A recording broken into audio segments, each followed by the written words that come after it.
We performed and finished our surgery just as we do with local or general anesthesia. Through the incision we made here, we have sufficiently reduced the volume of the internal fat pads. We are closing the incision we made here with self-dissolving stitches. We are closing it with aesthetic hidden stitches. Once the procedure is finished, under normal conditions, an upper eyelid surgery lasts approximately 30 minutes for both sides. Following that, we cover the suture line with a thin adhesive tape that we refer to as a strip.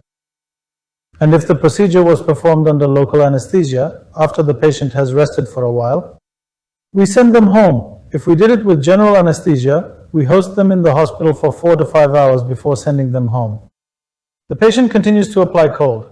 For how long? For 3 to 4 days. They apply cold at short intervals, ice compresses.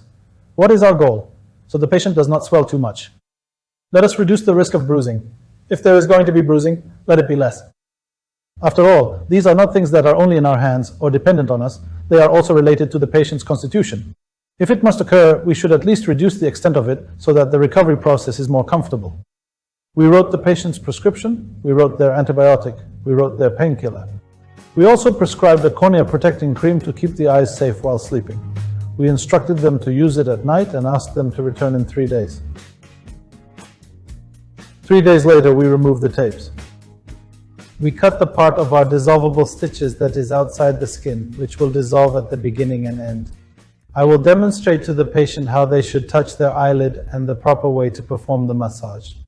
After showing them practically how they will massage like this and how they will touch these places like this, we say, go ahead and come back to see us in about 2 weeks.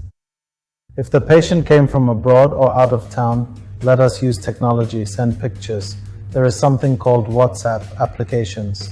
Send the photos there. This allows us to continue our follow-up